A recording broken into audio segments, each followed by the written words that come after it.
Bonjour à tous, et bien on se retrouve pour cette nouvelle vidéo sur les sciences industrielles. On va parler de machines synchrones. Donc c'est dans la continuité de la vidéo sur la création d'un champ magnétique tournant. On va commencer avec la constitution de la machine synchrone.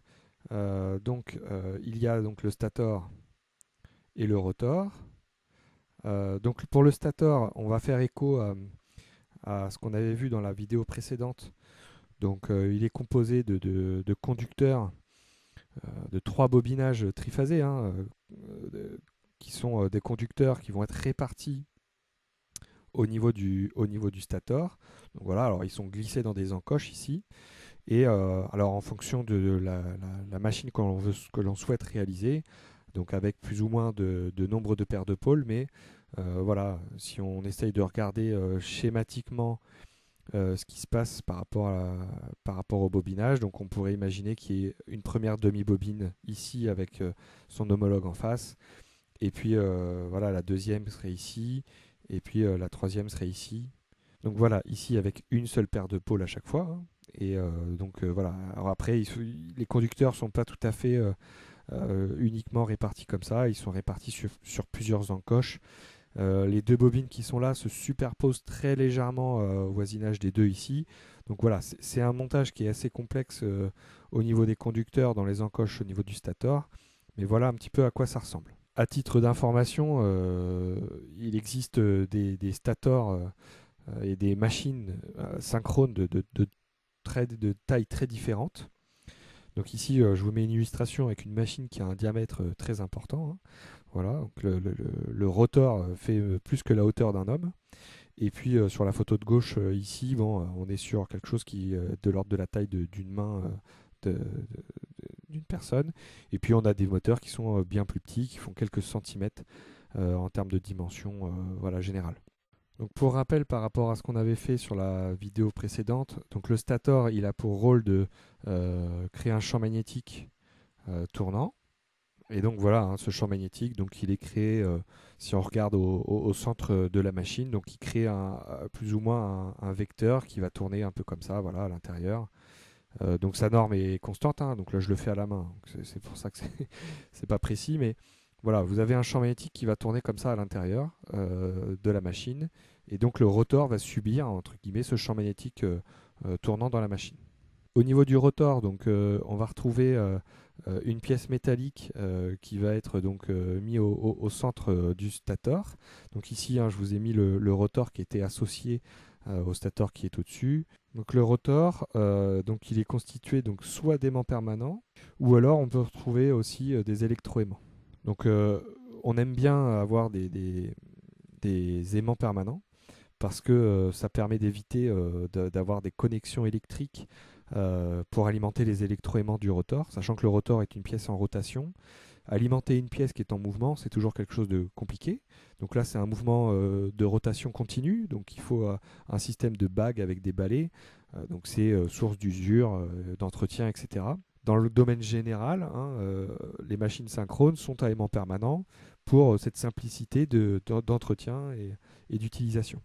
D'ailleurs, la plupart aujourd'hui des applications motorisées avec une machine électrique, ce sont des machines synchrones à aimant permanent. Et donc le rotor, hein, si je reprends ces aimants permanents là, donc on a une pièce métallique circulaire sur laquelle on va venir coller ces espèces de tuiles d'aimants permanents là sur les côtés, comme ça, de manière à ce que le rotor lui aussi crée un champ magnétique B qui sera lui fixé par rapport au rotor. Alors maintenant, on va s'intéresser à comment fonctionne cette machine. Donc on va essayer de voir comment elle se met en rotation ou comment la rotation va permettre de générer une énergie. Donc on a vu qu'il y avait donc deux champs magnétiques. Alors je vais noter un premier champ magnétique B. Alors celui-là je vais l'appeler BS pour le stator.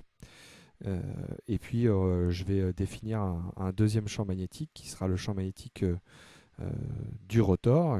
Alors il n'a pas forcément la même amplitude et je vais le noter BR. Ce qui se passe, c'est que en fait, les deux champs magnétiques tels qu'ils sont là donc, sont séparés d'un angle que je vais noter delta.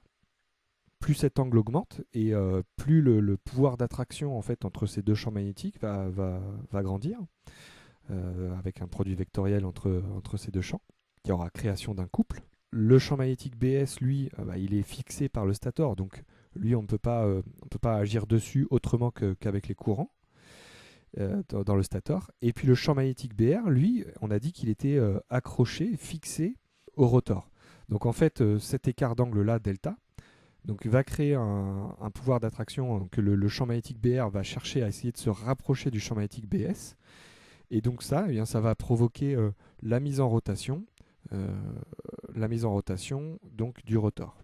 Alors ce qui va se passer, c'est que une fois que le champ magnétique BR va être aligné avec le champ magnétique BS, eh bien il n'y a plus de création il n'y a plus d'attraction, il n'y a plus de couple. Et donc le rotor, lui, va chercher à ralentir, il va chercher à ne plus bouger, puisqu'il n'y a rien qui le force à se déplacer. Donc une fois que les deux champs sont alignés, donc là BS ici et BR ici, une fois que les deux champs sont alignés, delta égale à 0, eh bien le couple est nul. Si le couple est nul, ça veut dire que le rotor il a tendance à ralentir. Le champ BS, lui, on avait vu qu'il était en rotation, puisque c'est un champ magnétique tournant. Donc à l'instant d'après, qu'est-ce qui va se passer? Eh bien, le champ BS va avoir repris une petite avance sur le champ magnétique BR. Et donc au fur et à mesure du temps, comme ça, eh bien, on va avoir recréation d'un angle delta entre les deux, et donc de nouveau l'apparition d'un couple. Alors en fait, dans les faits, ce qui se passe, c'est qu'il va exister une position d'équilibre où l'angle entre les deux ici va rester fixe, delta fixe, donc en régime permanent. En régime permanent, delta va être une constante, et donc on va avoir une rotation donc, du rotor qui suit la rotation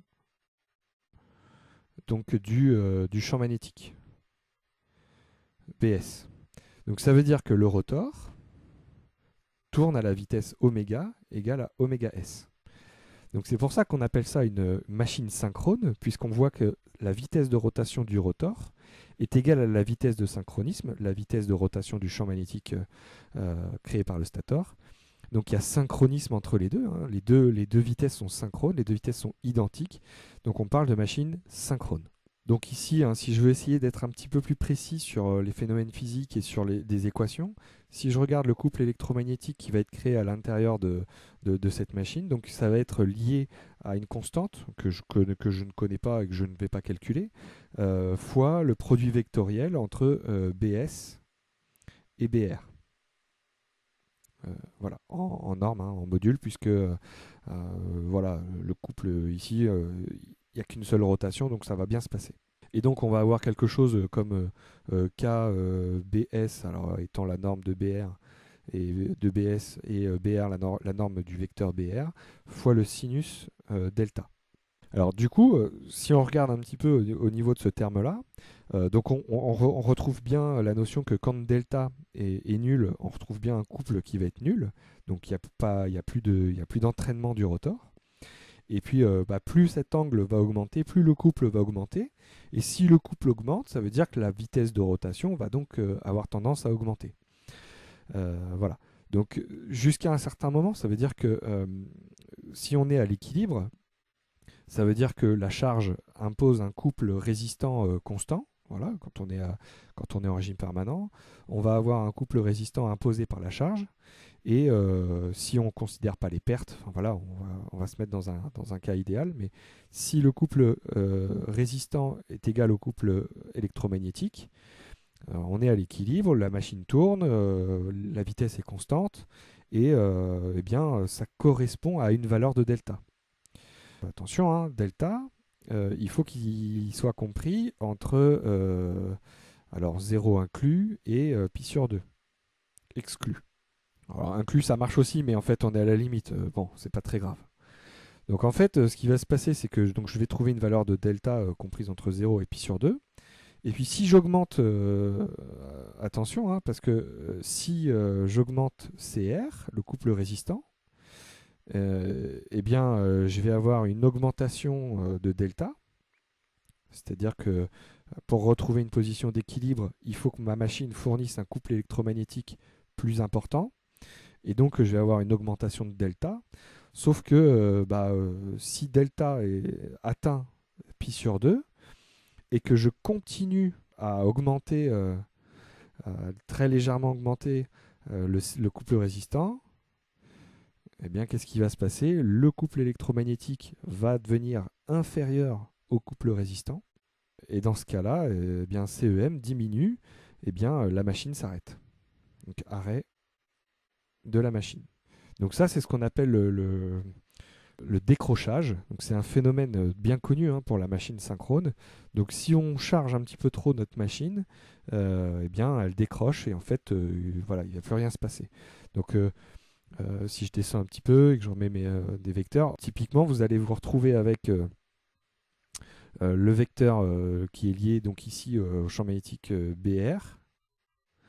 Et puis on va avoir le vecteur qui va être lié au champ magnétique BS, qui, voilà, il augmente, le couple augmente, ça entraîne le rotor, mais le rotor va pas aller suffisamment vite, et en fait, voilà, notre champ magnétique BS va tourner sans entraîner le rotor, et donc il y a ce qu'on appelle décrochage. Il existe aussi un autre moment où ce phénomène intervient et qui peut être un inconvénient pour les machines synchrones, c'est au moment du démarrage. Donc là, attention aussi au démarrage. Qu'est-ce qui se passe? Eh bien, le couple de démarrage, le couple qui permet d'entraîner la machine pour la mettre en rotation, eh bien, lui aussi, il est important. Et donc, la machine synchrone doit fournir un couple électromagnétique important. Et il est très fort probable que ce couple soit potentiellement supérieur à celui qui peut être fourni par la machine. Donc ça veut dire qu'il va falloir aller un petit peu doucement. Alors pourquoi? Parce que donc, au départ, on a le rotor, donc le champ magnétique du rotor qui est fixe et qui ne bouge pas, il est à l'arrêt, le moteur est en train de démarrer, donc le rotor est à l'arrêt. Et puis donc vous avez votre champ statorique qui est là, qui attend. Et puis qu'est-ce qui va se passer? Alors si vous alimentez brutalement le stator avec 3 courants triphasés à la pulsation oméga, donc le champ statorique, le champ magnétique lié au stator va se mettre à tourner, donc vous avez un champ magnétique tournant qui va être créé à la vitesse oméga s. Donc en fait, ça va très vite. C'est-à-dire que si on parle d'alimenter à 50 Hz la machine, ça veut dire que ce vecteur-là, il se met à tourner instantanément à 3000 tours par minute pour un moteur avec une paire de pôles. Voilà. Donc là, vous avez un rotor, un champ magnétique du stator qui se met à tourner à 3000 tours par minute. Ça va très vite. Et en fait, le rotor, lui, qu'est-ce qu'il fait? Il voit quelqu'un lui passer devant lui, très très vite. Il faut qu'il essaye de s'accrocher à ça, mais en fait, ça va tellement vite que le couple généré au moment du passage du vecteur n'est pas suffisant pour mettre en rotation le rotor et pour entraîner progressivement le rotor. Donc ce qu'il faut faire pour démarrer correctement une machine synchrone, et c'est ça qui est un peu compliqué avec les machines synchrones, il va falloir y aller progressivement. Ce champ statorique là, donc au début, il va falloir le contrôler, il va falloir y aller doucement. Donc typiquement, on va commencer avec des fréquences d'alimentation des courants faibles, de manière à ce que ce vecteur se mette à tourner doucement, que l'angle delta augmente progressivement, et que donc le couple ait le temps de commencer à entraîner le rotor, d'accord, ce qui va nous permettre d'avoir, donc dans un instant suivant, vous voyez que le vecteur BR, le rotor a légèrement tourné, ce qui va nous permettre de continuer à faire tourner gentiment le champ magnétique statorique. Voilà, on va doucement au début. Une fois que le rotor commence à tourner un petit peu, on accélère la rotation du champ statorique en augmentant la fréquence d'alimentation du stator. Et puis comme ça, on augmente progressivement. Il faut dans l'électronique qui alimente la machine synchrone prévoir ce dispositif qui va permettre à la machine de démarrer progressivement et de pouvoir accrocher les deux vecteurs l'un par rapport à l'autre. Alors historiquement, ces machines synchrones n'étaient pas très utilisées, hein, c'est-à-dire que tous les premiers systèmes motorisés avec voilà, une machine électrique, donc je pense en particulier au train, les locomotives électriques étaient les toutes premières. Elles étaient équipées de machines à courant continu et elles n'étaient pas équipées de machines synchrones ni de machines asynchrones parce que eh bien, tous ces petits problèmes-là de commande, bien, c'était compliqué à réaliser avec de l'électronique. On ne savait pas très bien faire, enfin on savait le faire, mais c'était très coûteux de faire l'électronique qui permettait de contrôler le courant dans les machines au fur et à mesure, etc. Et puis à côté de ça, on avait une machine à courant continu qui était très simple à mettre en œuvre. On faisait varier la tension à ses bornes avec un hacheur, et puis hop, c'est parti, on arrivait à faire de la variation de vitesse. Donc c'était très simple. Donc on avait beaucoup toutes les premières installations avec machine électrique, c'était des machines à courant continu. Aujourd'hui, voilà, on maîtrise un petit peu plus l'électronique, on a des moyens très rapides et on maîtrise bien aussi la commande des machines. Et donc, à moindre coût aujourd'hui, on est capable d'intégrer des stratégies de commande de machines complexes comme la machine synchrone directement et puis obtenir donc une machine qui va fonctionner correctement. Et puis voilà, on aime bien aussi utiliser ces machines synchrones puisque elles ont une puissance massique et une puissance volumique qui vont être un peu plus importantes qu'une machine à courant continu. Et puis on a aussi un entretien réduit, hein, puisqu'il n'y a pas de système de balai collecteur. Quand on a des aimants permanents, il n'y a pas d'entretien, il n'y a pas de poussière, il n'y a pas de frottement. Enfin, il y a des frottements, mais il y en a beaucoup moins. Donc c'est une machine qui a beaucoup d'avantages, mécaniquement et en termes de puissance et énergétiquement. Mais en termes de commande, elle est beaucoup plus complexe. Et voilà, je m'arrête ici sur cette vidéo. Donc voilà, il y avait pas mal de petites choses un petit peu compliquées à bien comprendre et à bien maîtriser sur comment ça fonctionne, comment ça tourne à l'intérieur de cette machine. Mais voilà, j'espère que en tout cas cette vidéo vous aura aidé à comprendre le fonctionnement de cette machine synchrone.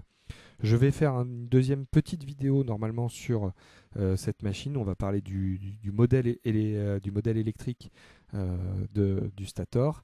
Et puis on parlera du bilan de puissance très rapidement. Je prévois aussi de faire une autre vidéo où on parlera de cette machine synchrone, où on parlera justement de la commande de cette machine synchrone. On fera voilà, de la commande dans le domaine de parc, donc la commande vectorielle de machine synchrone, en utilisant la transformée de parc. Et donc ça sera pour un peu plus tard. À bientôt pour une prochaine vidéo.